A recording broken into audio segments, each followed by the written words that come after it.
colonies, anybody who wanted to go, and particularly people who were out of favor, were allowed to go with the king's blessing.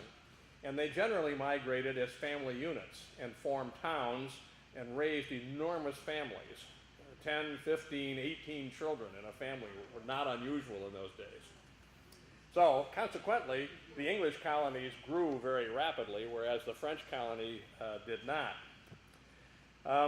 Militarily, you should know that the principal source of military protection in the New World was the colonial militia, which is sometimes analogized to the National Guard of today, but really was quite a bit different.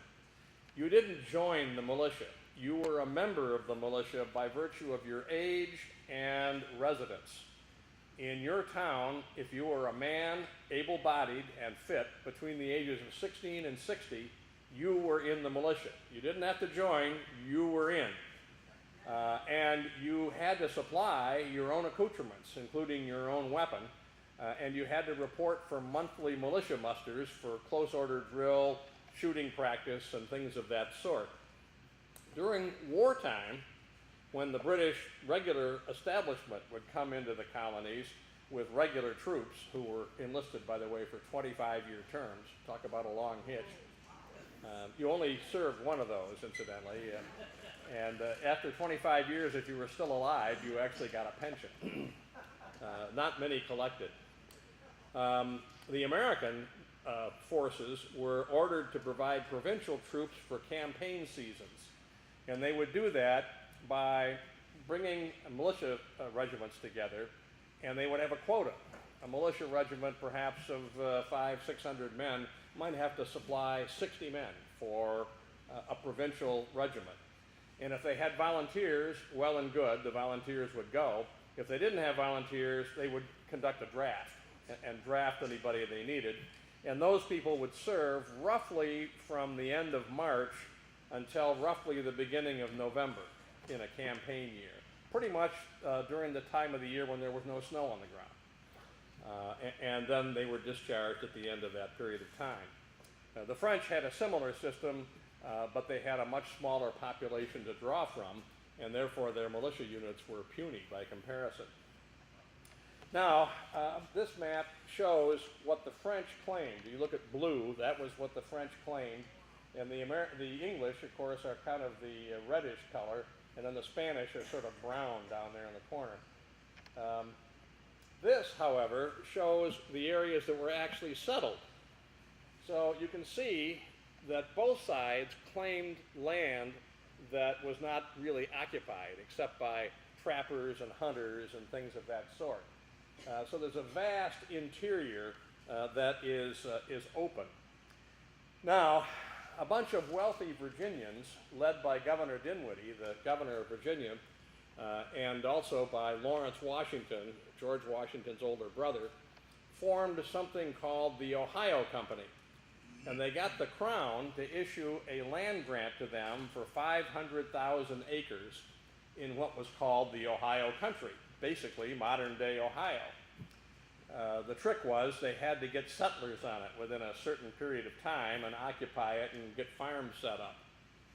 So Governor Dinwiddie and his partners were quite interested in Ohio for reasons of commercial development, together with the fact that they wanted to expand their colony. It's kind of hard to imagine Virginia claiming Ohio, but they did. And the boundaries were a little murky in those days anyway. Some of the original 13 colonies actually had grants that gave them land all the way to the Pacific Ocean. Of course, nobody knew where the Pacific Ocean was or what was out there, but there were these vast, somewhat ridiculous claims. In the meantime, the French were beginning to migrate down the Allegheny River towards what was known as the Forks of the Ohio. The Forks of the Ohio is where the Allegheny and the Monongahela come together to form the Ohio River in a place that's known as Pittsburgh today. Now, the interesting thing is, you think about why was Pittsburgh so important? It's important because of the juncture of those rivers. Think about an America which is thoroughly wooded. There's no roads, there's certainly no railroads, the only way to get around is by water. And if you controlled the source of the Ohio River, you therefore controlled all of the lands that watered the Ohio River. And that would include Ohio, Indiana, Illinois, and Kentucky. And that was the core of the continent that leads to the friction that causes the French and Indian War. Both sides wanted to dominate the Ohio. The French were coming down the Allegheny from Lake Ontario step by step, and Governor Dinwiddie commissioned a major in the Virginia militia to go up there and tell the French they were trespassing. So the young major, a fellow by the name of George Washington, who nobody had heard of at that point, goes up to where the French are located at Fort Le Boeuf. Not sure if I've got a place that shows that.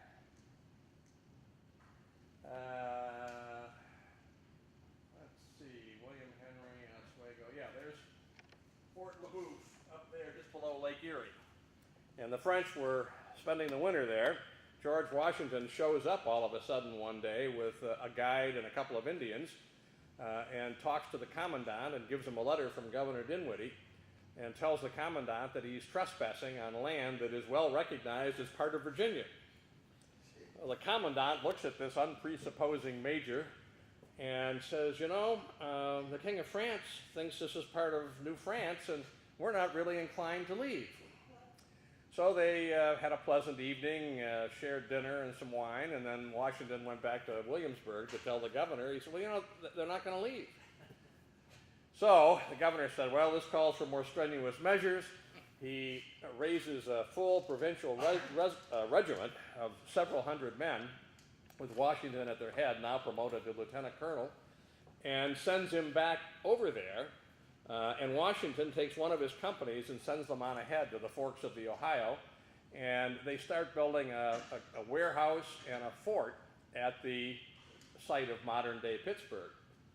Well, unfortunately, before Washington could get there with the rest of his regiment, the French are coming down the Allegheny with about 3,000 men, and they show up and kick out the fort builders and eject them and tear down their fort. So Washington meets these fugitives coming up, and he's not really quite sure what to do. And an Indian named Tenagrisson comes into him and says, you know, there's some Frenchmen shadowing you. They're right outside your camp line here.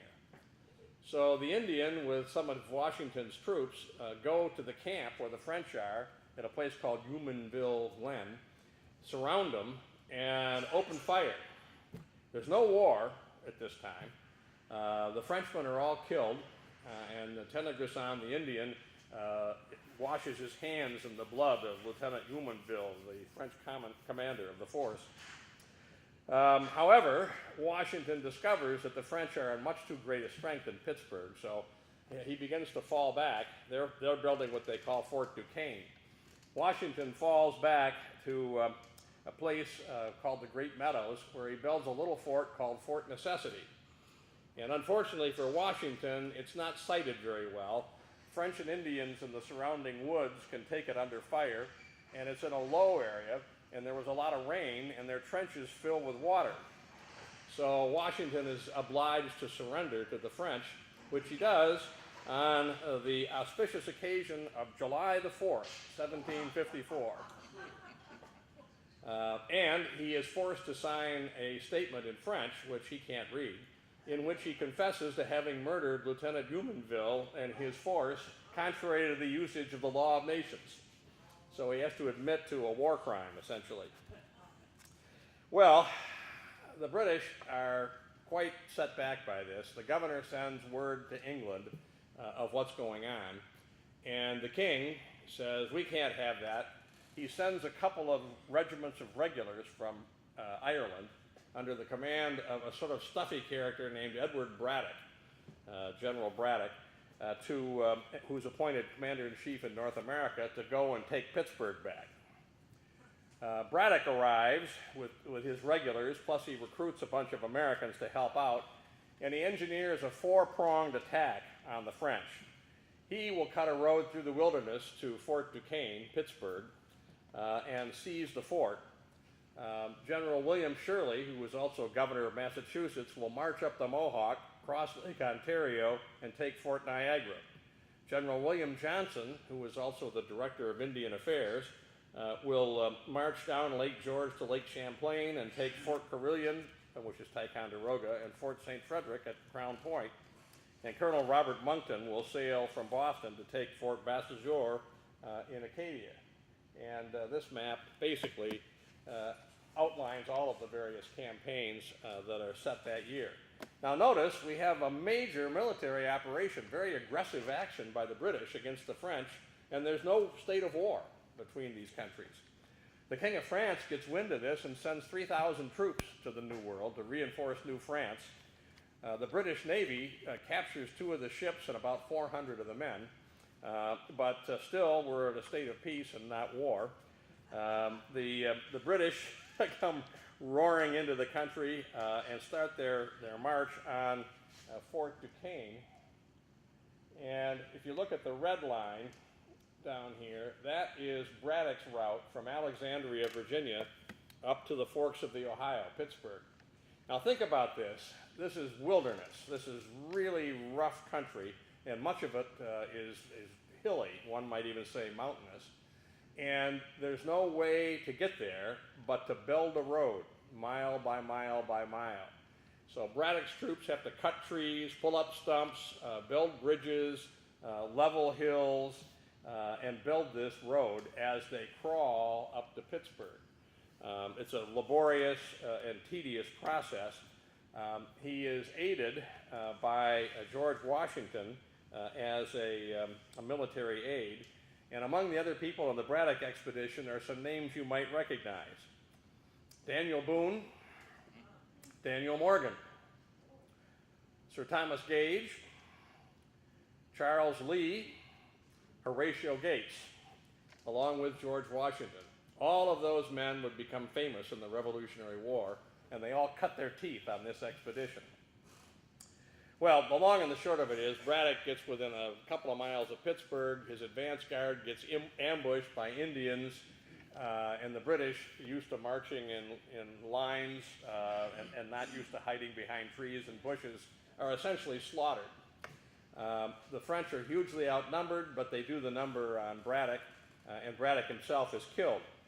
Washington actually buried him under